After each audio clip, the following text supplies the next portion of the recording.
കർത്താവേ, ഞങ്ങളുടെ വിശുദ്ധ വേദപ്രമാണത്തിൽ അടങ്ങിയിരിക്കുന്ന അത്ഭുത കാര്യങ്ങളെ കാണുവാൻ നാഥ ഞങ്ങളുടെ ഹൃദയ കണ്ണുകളെ പ്രകാശിപ്പിക്കണമേ. ആമേൻ. വിശുദ്ധ മത്തായി ശ്ലീഹ എഴുതിയ സുവിശേഷം 3-ാം അധ്യായം. ബറക്കുമോ. അക്കാലത്ത് യോഹന്നാൻ സ്നാപകൻ വന്ന് യഹൂദ്യ മരുഭൂമിയിൽ പ്രസംഗിച്ചു പറഞ്ഞു, മാനസാന്തരപ്പെടുവിൻ, സ്വർഗരാജ്യം സമീപിച്ചിരിക്കുന്നു. കർത്താവിൻ്റെ വഴി ഒരുക്കുവിൻ, അവൻ്റെ പാതകൾ നിരപ്പാക്കുവിൻ എന്ന് മരുഭൂമിയിൽ വിളിച്ചു പറയുന്ന ശബ്ദം. എന്ന് ഏശയ്യാ ദീർഘദർശിയാൽ പറയപ്പെട്ടിട്ടുള്ളവൻ ഇവനാകുന്നു.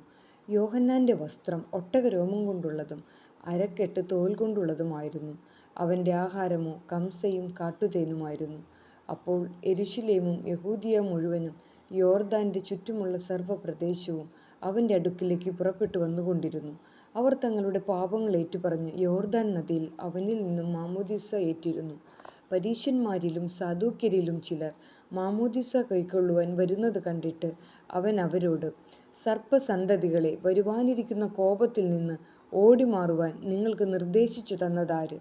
ആകയാൽ മാനസാന്തരത്തിന് യോഗ്യമായ ഫലങ്ങൾ ഉളവാക്കുവിൻ.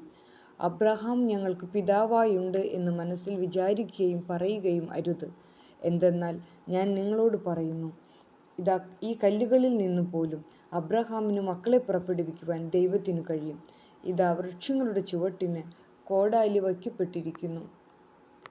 ആകയാൽ നല്ല ഫലങ്ങൾ കായ്ക്കാത്ത എല്ലാ വൃക്ഷവും വെട്ടി തീയിൽ ഇടപ്പെടും. ഞാൻ നിങ്ങൾക്ക് മാനസാന്തരത്തിനായി വെള്ളം കൊണ്ട് മാമോദീസ നൽകുന്നു. എൻ്റെ പിന്നാലെ വരുന്നവനോ എന്നേക്കാൾ വലിയവൻ, അവൻ്റെ ചെരിപ്പ് വഹിപ്പാൻ പോലും ഞാൻ യോഗ്യനല്ല. അവൻ പരിശുദ്ധാത്മാവ് കൊണ്ടും അഗ്നി കൊണ്ടും നിങ്ങൾക്ക് മാമോദീസ നൽകും. അവൻ്റെ കയ്യിൽ മുറമുണ്ട്.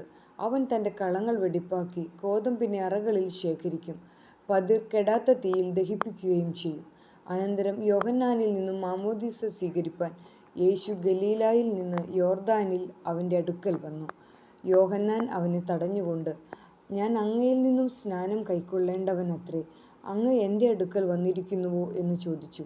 യേശു ഉത്തരമായി അവനോട്, ഇപ്പോൾ സമ്മതിക്കുക, എന്തെന്നാൽ ഇങ്ങനെ സർവ്വനീതിയും നാം പൂർത്തിയാക്കേണ്ടതാകുന്നു എന്നു പറഞ്ഞു. അപ്പോൾ യോഹന്നാൻ അവനെ സ്നാനമേൽക്കുവാൻ സമ്മതിച്ചു.